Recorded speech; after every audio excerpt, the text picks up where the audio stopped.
Y bueno, este es tu espacio virtual, tu conferencia, y pues nos gustaría saber un poquito más de ti. Muchas gracias, John Jairo. Pues soy Cristina Posada, soy nutricionista egresada de la Universidad Nacional, especialista en bioquímica clínica. Actualmente soy la directora académica del Centro Latinoamericano de Nutrición CELAN. Tengo una pasión absoluta por la nutrición y en todas sus áreas. Una de las que más ha sido de mi experticia y de mi interés es esta de la que voy a hablar hoy, nutrición en enfermedad renal crónica. Sé que la audiencia puede estar con algunas personas de salud y otras no tanto, entonces voy a intentar no ser demasiado técnica. Espero que al final podamos resolver algunas preguntas. Y bueno, comencemos hablando de que la enfermedad renal crónica presenta un desafío para todos los profesionales de la salud que interactuamos en la atención de estos pacientes. Generalmente pasan metabólicamente muchísimas cosas y hay un gran enfoque en estar controlando desde la parte de laboratorios la creatinina, los electrolitos y tal vez las dislipidemias que pueden dar una luz de esas alteraciones metabólicas que pueden estar ocurriendo y de la progresión de la enfermedad renal. Sin embargo, eso solamente es la punta del iceberg, lo que uno medianamente puede ver. Debajo de eso hay como lo mencioné ahorita, una gran complejidad que incluye una respuesta inflamatoria, un estrés oxidativo, acidosis metabólica, todos estos condicionantes de algunos resultados que tienen mucho que ver con el estado nutricional. Entonces, la inflamación se asocia en un gran porcentaje a la disminución de la masa muscular. Un alto porcentaje de pacientes con enfermedad renal tiene sarcopenia. La sarcopenia es la disminución de la masa muscular y de la fuerza. Aproximadamente el 50% de pacientes con enfermedad renal tiene riesgo cardiovascular, entonces es un foco muy importante de los objetivos del manejo nutricional, y las alteraciones del metabolismo mineral óseo, que también tienen una gran influencia en el potencial riesgo o enfermedad cardiovascular que tenga el paciente a mediano y largo plazo, y por supuesto también alguna influencia en las alteraciones óseas que pueden presentarse. Hoy vamos a enfocarnos en los 4 puntos que yo considero más prácticos.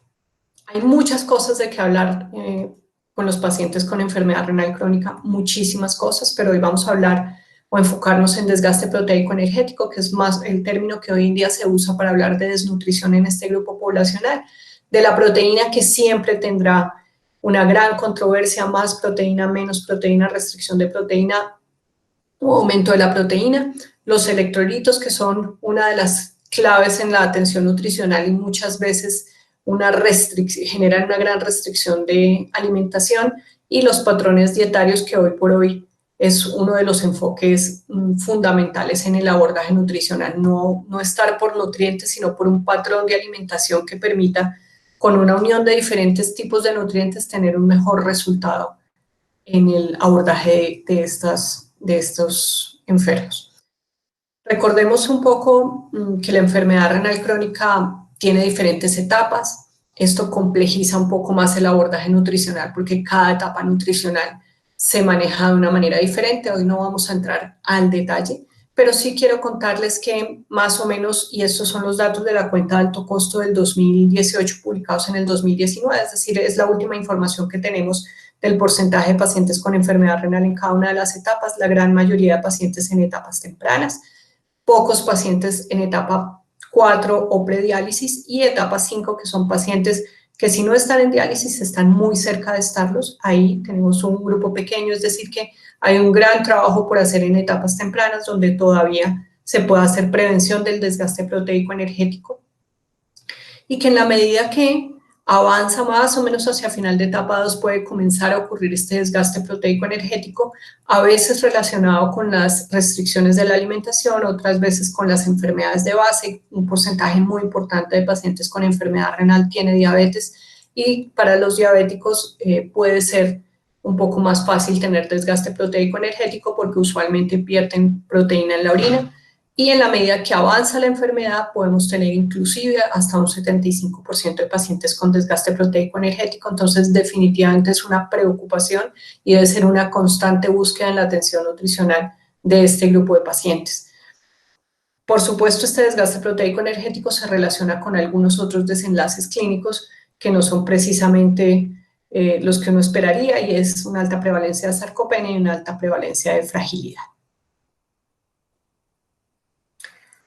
Para empezar a hablar de aporte proteico, pongámonos de acuerdo primero en cuáles son esas definiciones de aporte proteico. Entonces, básicamente tenemos alto en proteína, que son aportes mayores de 1.2 gramos por kilogramo de peso por día o más del 20% del valor calórico total. A veces, y sobre todo en enfermedad renal crónica, tiende a haber un concepto de que alto en proteína es normal en proteína. Entonces, por encima de 1 gramo de proteína por kilo de peso, muchas personas hablan de que es alto en proteína. Y esto es un rango normal. Entre 0.8 y 1.2 es un rango normal de aporte proteico. Bajo en proteína es entre 0.6 y 0.79, y muy bajo en proteína 0.6 gramos de proteína por kilo de peso por día. Es decir, que cada uno de estos términos debe ser usado de la manera adecuada. Si yo voy a hacer una recomendación nutricional para mi paciente y lo tengo ubicado con 1 o con 1.1 gramo de proteína por kilo de peso, le voy a dar un aporte normal. ¿Para quién sería esto aplicable? Especialmente en etapas tempranas, uno busca normalizar el aporte de proteína, y muchas veces a lo largo de toda la enfermedad, si logra hacer un buen aporte calórico, probablemente se vaya a mantener en un rango normal, no en un aporte bajo de proteína. Les decía hace un momento que el aporte proteico genera una gran controversia. Por un lado, hay unos beneficios demostrados de la restricción proteica, y con restricción proteica me refiero a aportes bajos y muy bajos en proteína. ¿En qué sentido? Disminuir el aporte proteico puede disminuir la hiperfiltración glomerular, lo cual favorece o retarda la progresión de la enfermedad renal. También puede asociarse a disminución de la proteinuria, a disminución de la acidosis metabólica. La mayoría de las proteínas, especialmente de origen vegetal, tienen una alta carga ácida, y la acidosis metabólica favorece que haya pérdida de proteína a nivel muscular. Y también la proteína está relacionada con alto aporte de fósforo. La mayoría de fuentes proteicas tienen alto aporte de fósforo. Entonces, disminuir o ajustar las cantidades de proteína de acuerdo a la necesidad del paciente puede representar esos beneficios, y esa es la razón por la cual se ha generalizado de una manera tan importante el manejo de dietas bajas y muy bajas en proteína. No quiere decir que no se van a usar, pero hay pacientes para todos los aportes proteicos. De otro lado, la restricción proteica representa también unos riesgos. Usualmente, ligado a la restricción de proteína, se aporta una inadecuada cantidad de calorías, lo cual puede traer unas consecuencias muy importantes para el balance del metabolismo del paciente. El bajo aporte proteico aumenta el catabolismo, es decir, la pérdida de masa muscular, y esto tiene dos impactos. Se pierde efectivamente esa masa muscular, pero también se puede aumentar la generación de desechos nitrogenados. Una no menos importante es que la mayoría de la glucosa se metaboliza en el músculo. Cuando tenemos pacientes diabéticos, y diabéticos son aproximadamente entre el 30 y el 40% de la población con enfermedad renal es previamente diabética, como les decía, la masa muscular, la glucosa se metaboliza en el músculo. Entonces, entre menos masa muscular haya, va a haber un control metabólico mucho más pobre. Y por supuesto, esa asociación con desgaste proteico energético, que tiene mucho que ver con el bajo aporte de proteína. Entonces, la decisión no es tan sencilla, hay que balancear diferentes cosas para tomar una decisión, la decisión más adecuada respecto a proteína. Y algo muy importante es que siempre hay que ser dinámico en el aporte. Puede que un paciente hoy necesite 0.6 y mañana necesite 1 gramo de proteína por kilo de peso. No es 0.6 para el resto de su vida. Tiene que ir ligado a otras situaciones. Entonces, veamos un poco esa cantidad de proteína.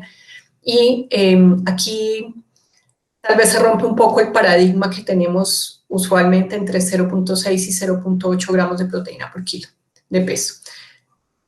En esta gráfica, por supuesto, el rojo significa peligro, es decir, en los extremos de los aportes siempre hay un mayor riesgo, o bien de afectar la función renal, o bien de producir desgaste proteico energético, pero hay indicaciones para todos.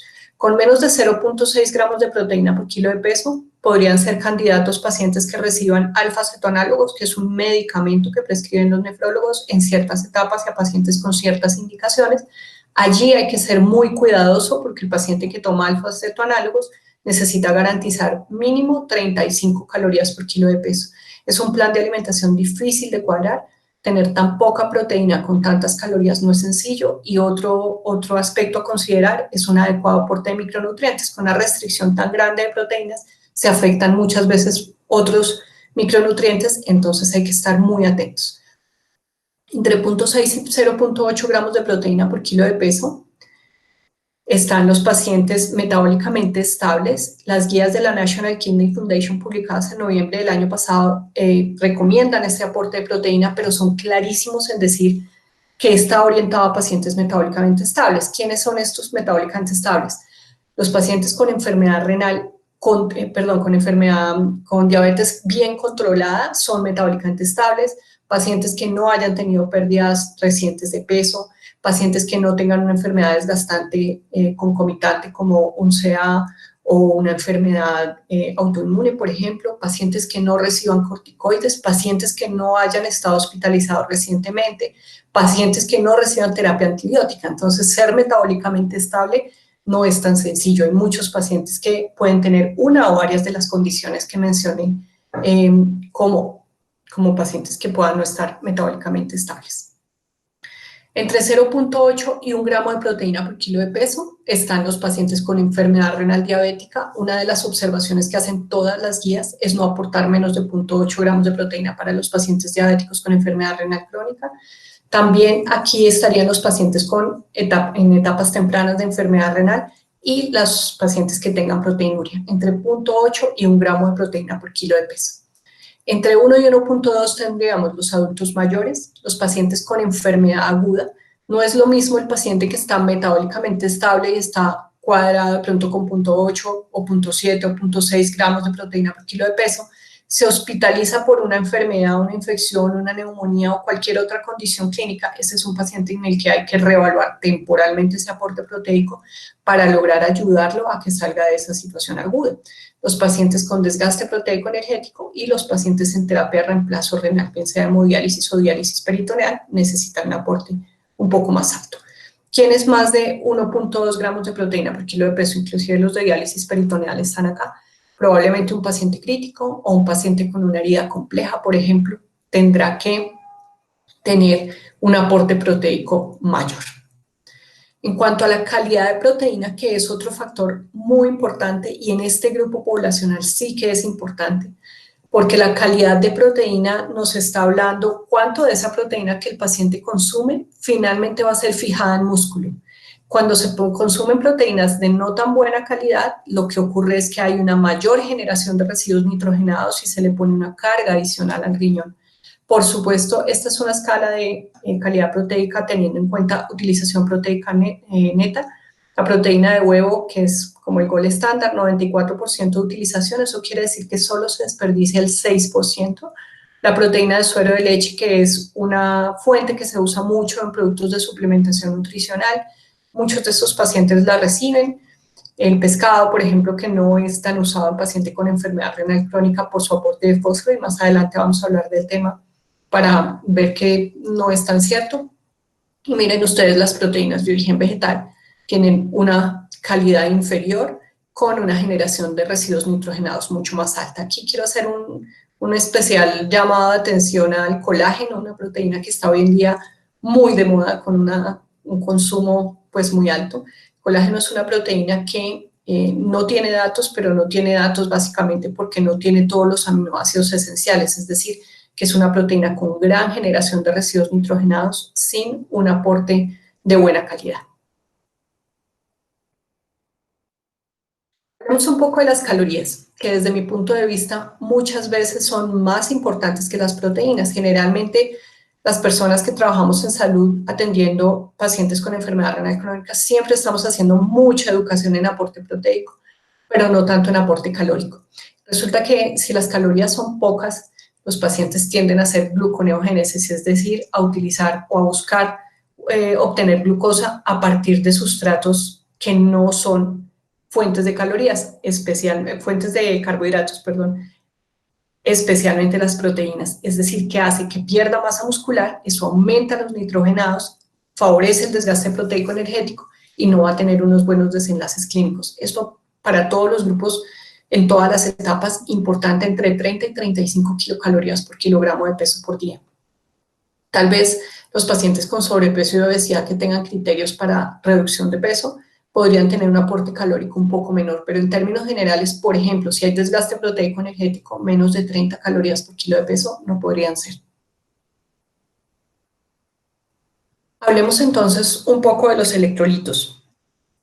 ¿Qué ocurre? Generalmente los electrolitos están con mucha frecuencia restringidos en los pacientes con enfermedad renal crónica y eso hace la alimentación muy complicada. Especialmente el fósforo y el potasio representan grandes desafíos en el plan de alimentación de estos pacientes, porque son muchos los alimentos que los contienen y a veces hay grandes restricciones haciendo que la alimentación no sea variada, no sea agradable y vamos a tener una poca adherencia por parte del paciente.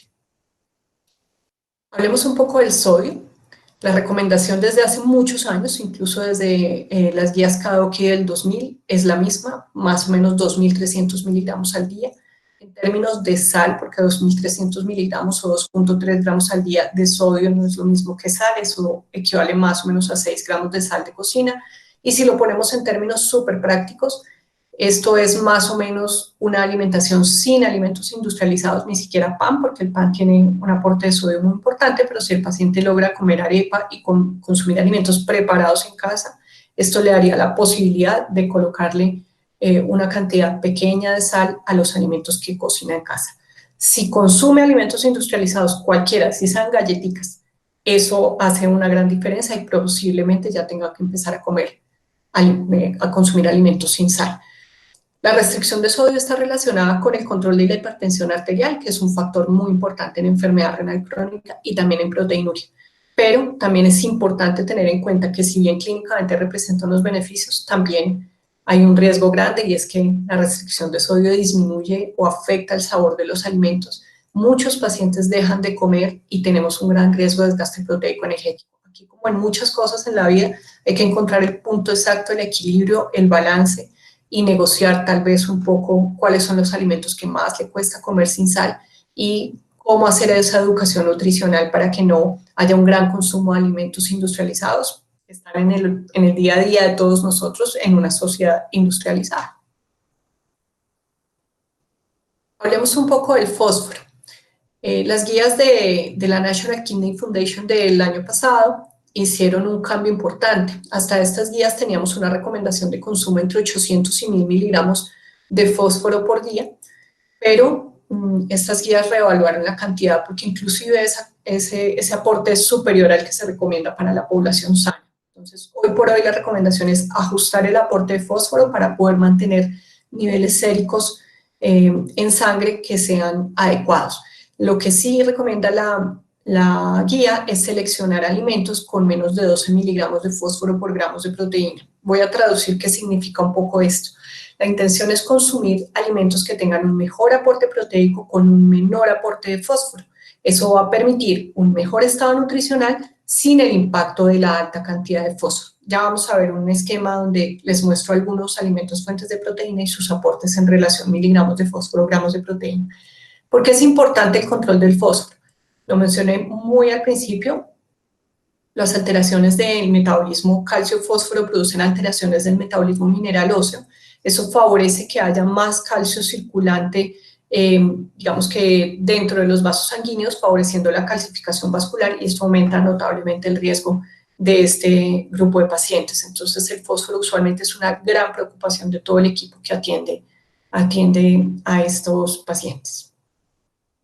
Eso es lo que les mencionaba, la relación miligramos de fósforo, gramos de proteína. La recomendación es que esté por debajo de 12 y veamos entonces por qué a muchos pacientes con enfermedad renal les decimos que consuman clara de huevo pero no yema. No es por el aporte de colesterol, es por el aporte de fósforo que tiene la yema de huevo y los lácteos normalmente están bastante relacionados con alto aporte de fósforo y aquí vemos que toda la razón está completamente correlacionada.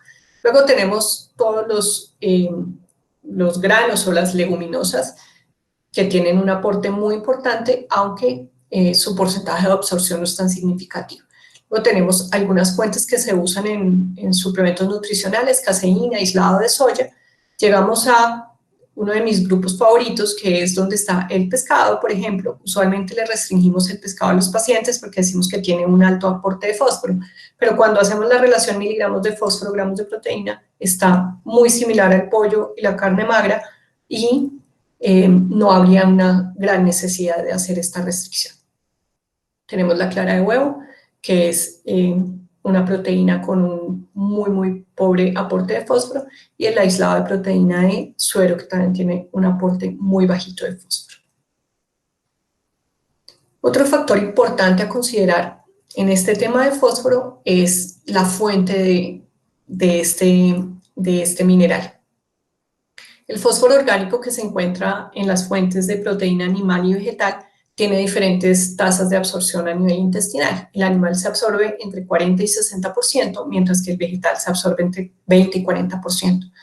Yo podría decirles que hoy por hoy el mayor problema para el manejo del fósforo en los pacientes no es ni el fósforo de origen animal ni el fósforo de origen vegetal, es el fósforo inorgánico, ese que se encuentra en los aditivos, con una absorción altísima, entre el 90 y el 100%, y con una gran dificultad por parte del paciente para identificar esas fuentes.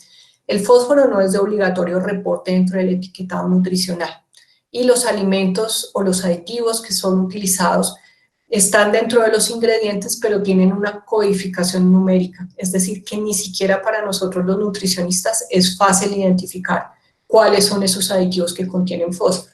La mejor recomendación es empezar desde etapas tempranas, porque las alteraciones del metabolismo mineral óseo empiezan más o menos al final de la etapa 2 o inicios de la etapa 3. La idea es empezar la educación nutricional en todo este tema de evitar el consumo de alimentos que tengan aditivos o alimentos industrializados desde etapas muy tempranas. Tan pronto el paciente esté en consulta de nutrición o con el personal de salud que lo esté atendiendo, no siempre llegan de primeras a la consulta de nutrición, y cualquiera puede orientarlo en este tipo de cosas que son fundamentales, y es evite el consumo de alimentos industrializados. Ya vimos que no solo por el sodio, también por el fósforo. Entonces la mejor opción es tratar de consumir alimentos preparados en casa. Ahora hablemos un poco del potasio. Los alimentos fuentes de potasio con mucha frecuencia se restringen en todas las etapas de la enfermedad renal, lo cual no es necesario y sí genera gran agotamiento. Los alimentos libres de potasio, el azúcar blanca, el aceite y no más. De resto, todos tienen potasio en mayor o menor medida. Hay varios factores aquí que es fundamental considerar. Uno es que el aclaramiento de potasio no se pierde hasta que el paciente tiene menos de 10 o 15 mililitros de tasa de filtración glomerular, es decir, hasta que el paciente está en etapa 5. Seguramente algunos estarán pensando, no, tengo pacientes o soy un paciente en etapa más temprana y me han dicho que tengo el potasio alto.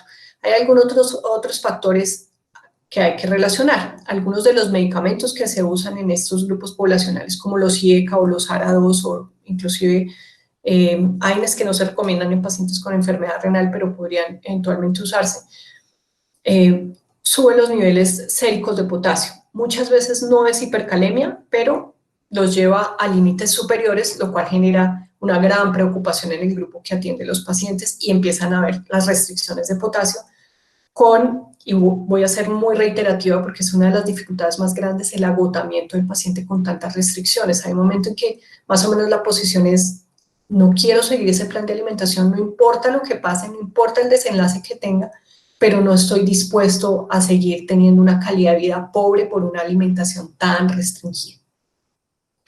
Otro factor que hay que considerar es el estreñimiento. En la medida que la función renal se pierde, como una medida compensatoria, aumenta la excreción de potasio por vía gastrointestinal. En la medida que el paciente tenga estreñimiento, pues esta ruta alternativa está bloqueada. Entonces, uno de los puntos claves es manejar el estreñimiento para poder tener esa vía de compensación. La otra es la acidosis metabólica. Recordemos que en la medida que haya acidosis metabólica se produce una falsa hipercalemia y aumentan los niveles de potasio, en teoría, en sangre, y es algo que hay que corregir para poder manejar. Otra que no está en esta gráfica, pero que es importante, es el control glucémico. Un paciente hiperglucémico generalmente puede tener niveles de potasio altos, entonces son diferentes cosas que hay que considerar antes de hacer restricciones. Por supuesto, la carga exógena hay que tenerla en cuenta, pero les puedo decir que en muchos años de experiencia haciendo consulta, yo soy muy juiciosa haciendo análisis de anamnesis porque soy incapaz en un paciente con enfermedad renal crónica hacer una prescripción de manejo de alimentación sin tener claro cuál es su consumo base de alimentos. Y los pacientes que inclusive comen alimentos fuentes de potasio, por ejemplo, la panela, el aguacate, que no son de todos los días, no alcanzan a consumir un aporte mayor a 50, 60, el que más tuve se comía 70.000 equivalentes de potasio por día. La recomendación cuando hay que hacer restricción son 50.000 equivalentes, entonces no siempre es la carga exógena, hay que mirarlo muy al detalle.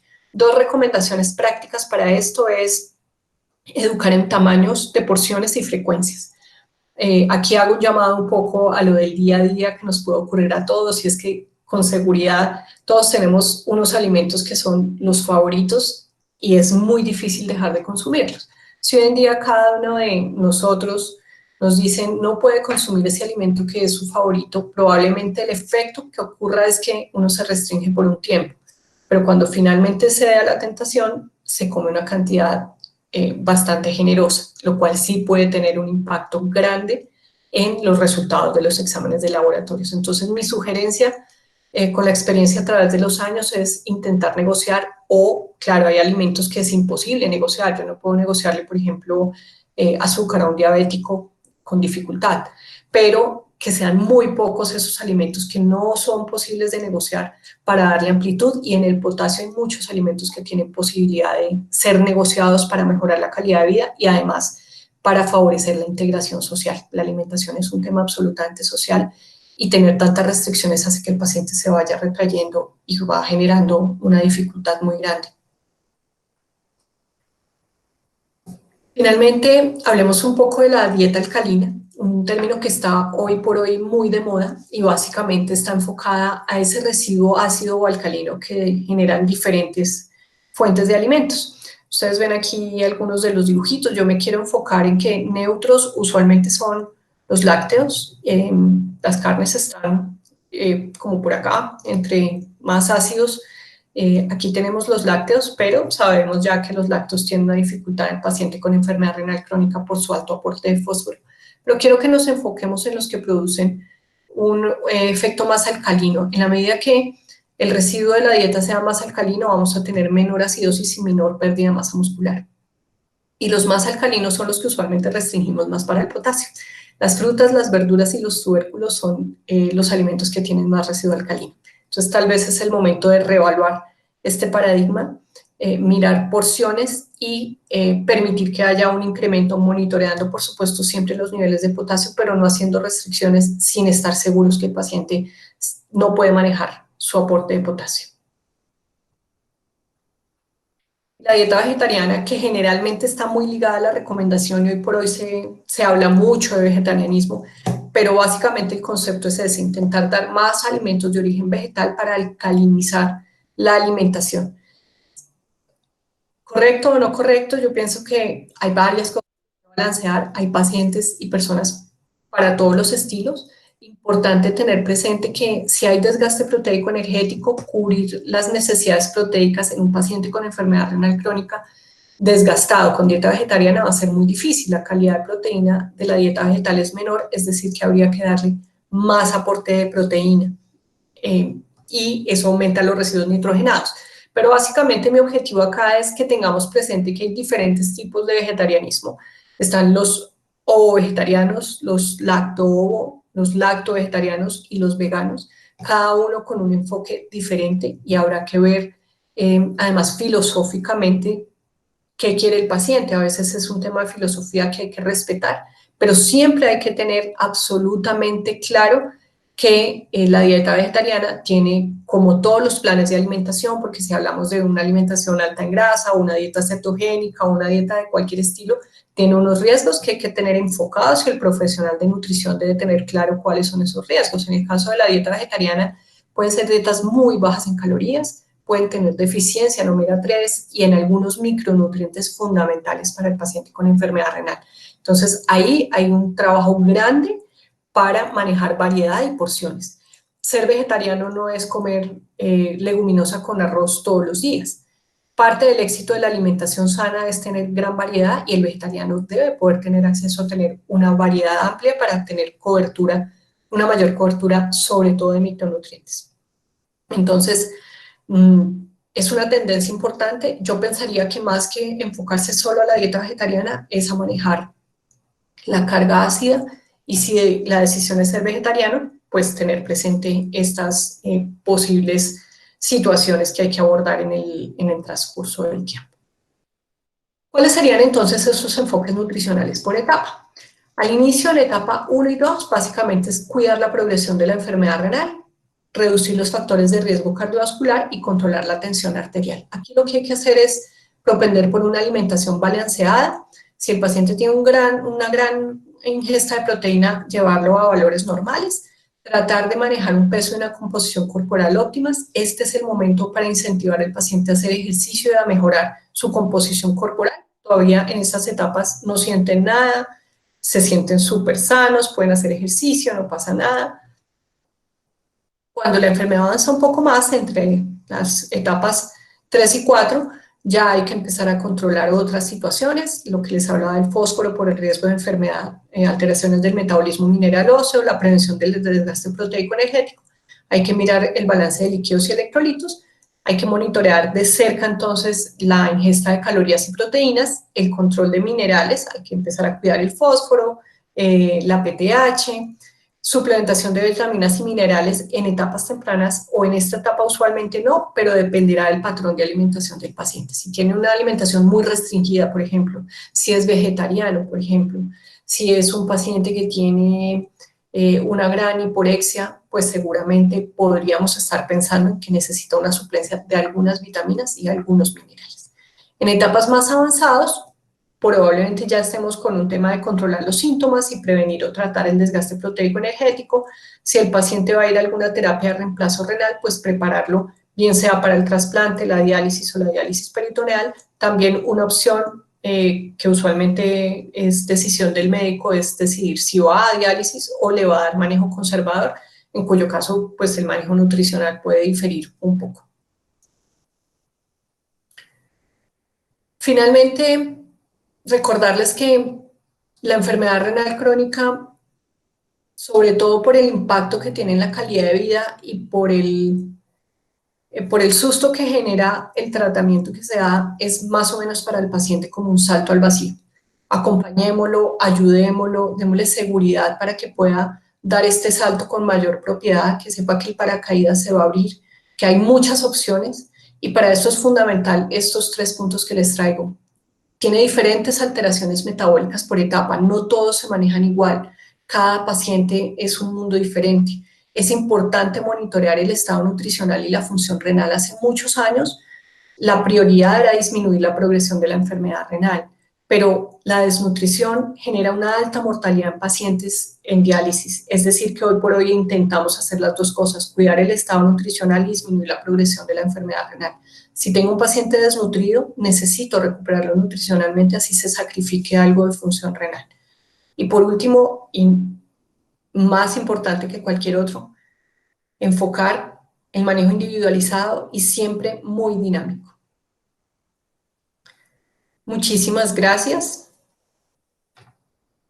Bueno, mi querida Cristina, pues definitivamente es un tema súper interesante. Pues cada vez más en el mundo se incrementan los casos de insuficiencia renal crónica, más todas las comorbilidades asociadas, y pues invitar en este momento a los participantes a hacer sus preguntas por medio del chat. Yo te quiero hacer una pregunta. ¿Por qué se ha incrementado tanto la insuficiencia renal crónica en el mundo? Pues John Jairo, hay una situación y es que estamos en una transición epidemiológica de hace muchos años. La mayor preocupación era la desnutrición. Hoy en día y en todo el mundo hemos hecho una transición al sobrepeso y la obesidad. El sobrepeso y la obesidad conllevan otras situaciones clínicas como la diabetes, y la diabetes es una de las principales, la diabetes y la hipertensión arterial. O sea, el sobrepeso y la obesidad generan pues síndrome metabólico, y la hipertensión y la diabetes son las dos principales causas de enfermedad renal.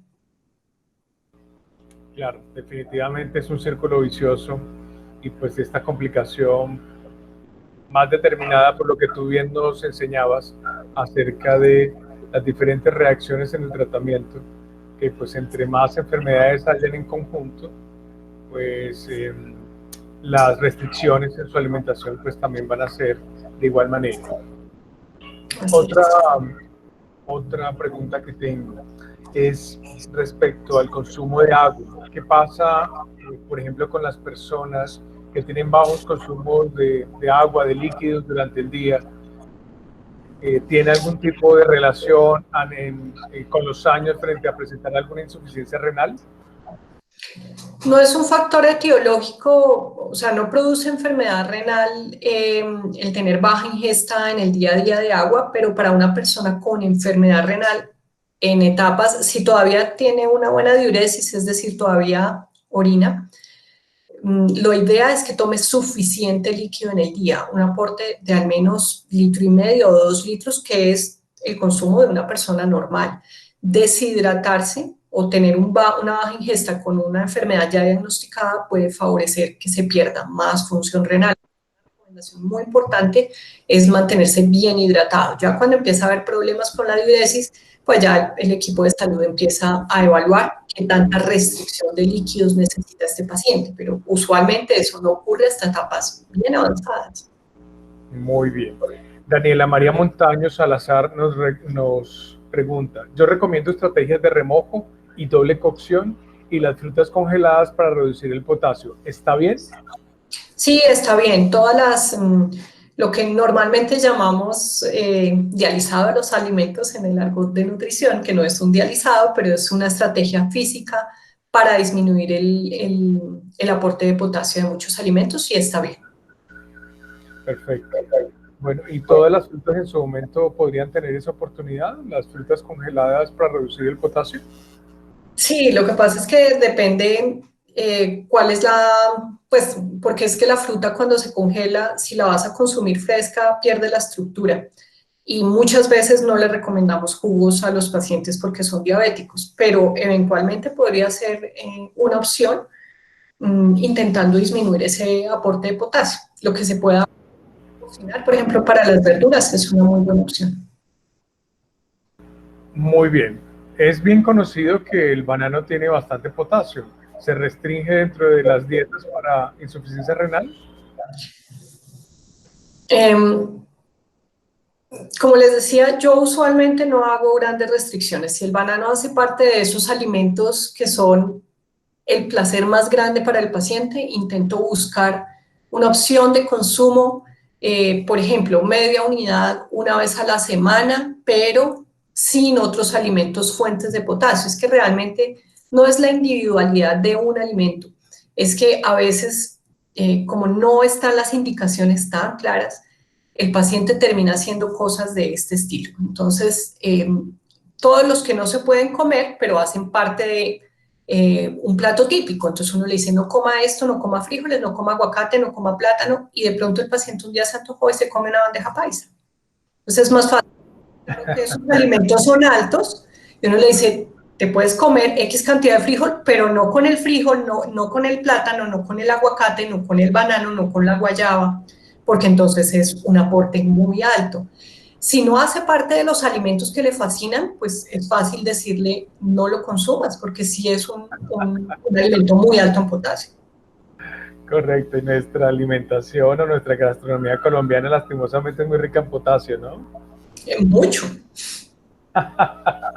Mucho, además hay muchas cosas que son como de los conceptos de alimentación saludable que traen los pacientes. Entonces el azúcar morena, por ejemplo, tiene un aporte de potasio muy importante.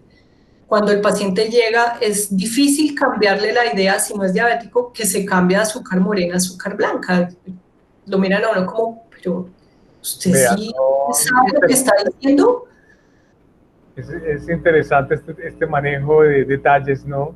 Que muchas veces no les prestamos atención, pero que tienen obviamente su evidencia científica.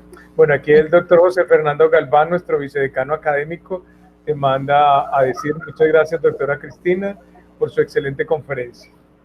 Muchas gracias. Bueno, aquí Juan Madero y Heidi Santana nos preguntan, gracias. Mi pregunta es cómo manejar pacientes con diálisis que no les gusta el consumo de verduras. Es muy común en adultos mayores, ¿no? Es muy común en la población colombiana. Nosotros tenemos una baja ingesta especialmente de verduras. Usualmente lo que uno intenta hacer ahí es hacer cambios por frutas. Las frutas son mejor recibidas. Y la intención es que tengan por lo menos una ingesta de, pues, también fibra y frutas en menor cantidad, pero también es usual que alguna fruta les guste, o perdón, alguna verdura les guste. Lo que pasa es que, por ejemplo, el tomate está dentro de las que les quitamos con mucha frecuencia y uno podría ver cómo lo incluyen si es de las pocas cosas que consumen. Muy bien, sí, definitivamente hay que conocer muy bien las características de composición de los alimentos para hacer un plan para este tipo de enfermedad. Bueno, Daniela María Montaño Salazar nos pregunta, tengo un paciente con insuficiencia renal crónica 1 que orina mucho en la noche, ¿por qué sucede? Sí, usualmente los pacientes en etapas tempranas, no sé, Daniela, si el paciente tenga sobrepeso o obesidad. Usualmente los pacientes que hiperfiltran en etapas tempranas son los diabéticos y los pacientes con sobrepeso y obesidad. Y como están hiperfiltrando, pues generalmente orinan muchísimo. Muy bien. Entonces, aquí la recomendación para todos es que las conferencias que se dan por el programa Salud Renal Contigo quedan grabadas y se suben al canal de YouTube de la Facultad de Medicina de la Universidad Nacional de Colombia. Diana Yamile Galeano Gómez nos pregunta, buenos días, en etapas tempranas, mayor consumo de carnes blancas como protección renal, ¿se tiende a no recomendar carnes rojas? Eso es una pregunta muy interesante, amplísimo debate en el día a día. Diana, un momento, y les voy a contestar con toda sinceridad, un momento en mi vida en que estaba muy en contra de esta recomendación. Hoy por hoy creo que no es no consumir, pero los pacientes con enfermedad renal crónica se favorecen muchísimo, muchísimo del enfoque de dieta DASH. Dieta DASH significa no más de 2 porciones de carne roja en la semana, pero básicamente es por el tipo de grasa y por el riesgo cardiovascular, lácteos bajos en grasa, alto aporte de potasio y alto aporte de magnesio, y eso va ligado a un poco de restricción de sodio. En pacientes en etapa temprana, ojalá uno pudiera llevarlos a un patrón de alimentación de ese tipo. Entonces, hoy por hoy te digo, más que por protección de la función renal, es por ese hábito y esa implicación de patrón de alimentación que debería tenerse, que inclusive es saludable para la población general. Muy bien, aquí reforzando sobre la pregunta que nos hace Daniela María Montaño y refiere, sí doctora, este paciente está con obesidad grado 1. Así Entonces, es. ok, ya habías dado la respuesta correspondiente. Bien, aquí tenemos otra pregunta de Daniela Sedano. Con respecto a tomar cerveza, vino en pacientes con enfermedad renal, ellos lo preguntan mucho.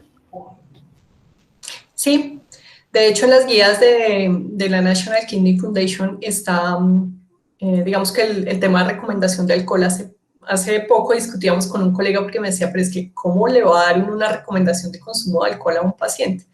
Y yo le decía, no es que uno se siente así, mira, te puedes tomar tanto, pero los pacientes preguntan un montón.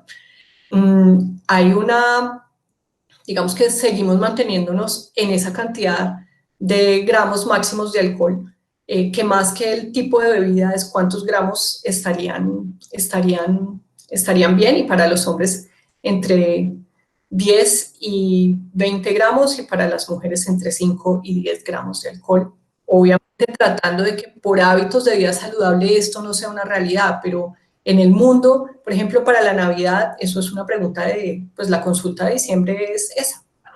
¿Qué me puedo tomar y cuándo me lo puedo tomar? Claro, me imagino. Bueno, mientras otros participantes hacen más preguntas, yo tengo una. Hay una diferencia bastante sustancial cuando hablamos de un paciente renal que entra a una diálisis o acompaña su enfermedad con una diálisis peritoneal o una hemodiálisis. Sí, hay una diferencia sustancial. Te voy a dar mi punto de vista desde dos cosas. Si yo fuera un paciente y desde el punto de vista también del abordaje nutricional, el paciente usualmente en Colombia, el 70% de los pacientes en diálisis está en hemodiálisis y solo el 30% está en diálisis peritoneal. Ojalá fuera lo inverso. La diálisis peritoneal es una terapia en la cual tú tienes diálisis 24 horas al día, 7 días a la semana. Es decir, que el impacto metabólico de las toxinas urémicas seguro va a ser mucho menor, o sea, tú estás dializado todo el tiempo. Pero los pacientes le tienen temor porque eso significa un autocuidado muchísimo mayor. La responsabilidad de una peritonitis es tuya, depende del autocuidado. Y desde el punto de vista nutricional, más o menos entre el 20 y el 40% de la glucosa de la diálisis peritoneal se absorbe. Entonces ahí hay que tener precaución y disminuir la carga de carbohidratos. Pero estos pacientes de diálisis peritoneal tienen muchas menos restricciones, necesitan más proteína, no necesitan restricción de líquido, no necesitan restricción de potasio, no necesitan realmente muchas cosas, hay que cuidarles mucho la desnutrición, la hiperglucemia y el probable incremento de peso por el exceso de glucosa. Muy bien. Pues, son 3 días a la semana, 4 horas, es decir, que tienes 12 horas semanales de reemplazo de función renal con una acumulación de desechos nitrogenados y toxinas urémicas que impactan muchísimo. Si nosotros hablamos de alimentación convencional, en su momento sería bueno implementar algún tipo de suplemento. En alimentación convencional con enfermedad renal. De la casa, sí, una insuficiencia renal, pues un plan alimentario con alimentos naturales. ¿Es bueno también hacer una suplementación? ¿O en qué casos se recomienda? Siempre la primera línea de atención es ajustar el paciente con alimentación. O sea, mi primera función como nutricionista es intentar hacer el trabajo con alimentación. ¿Cuándo decido yo suplementar? Cuando tengo un paciente con desgaste proteico energético a quien no soy capaz de cubrirle sus requerimientos con alimentos. Tiene una baja ingesta, tiene rechazo a las proteínas, cosa que pasa mucho en etapas avanzadas, ya no las quieren ver. O es un paciente con unas necesidades incrementadas. Ese es el momento en que yo empiezo a pensar en una suplementación. Pero si el paciente es capaz de hacerlo con alimentos, la opción es hacerlo con alimentos. Perfecto. Bueno, no tenemos más preguntas en el chat. Yo tampoco tengo más preguntas. Hubo una información increíblemente importante e interesante, siempre con evidencia científica. Cristina, mil gracias por tu participación, por compartir ese maravilloso conocimiento. Y pues esperamos tenerte en otra oportunidad. Y como siempre le digo a los egresados, esta es tu casa y aquí no te olvidamos. Muchas gracias, John Jairo. Yo feliz de compartir y tener este espacio en mi alma mater, de la cual estoy enormemente orgullosa. Gracias por llevar la marca UNE a todos los espacios laborales y obviamente compartirlos, yo sé que no solamente en Colombia, sino en otros países. Entonces, a todos los participantes, mil gracias por estar conectados con nosotros. Síganos en nuestro programa Salud Unal Contigo. También tenemos nuestro hashtag Salud Unal Contigo y recordar que todos los videos de nuestros conferencistas quedan colgados en el espacio, el canal YouTube, para que lo puedan consultar, Facultad de Medicina, Universidad Nacional de Colombia. Cristina, nuevamente hasta luego y bueno, deseándote mil éxitos en tu vida profesional. Feliz tarde para todos. Hasta luego.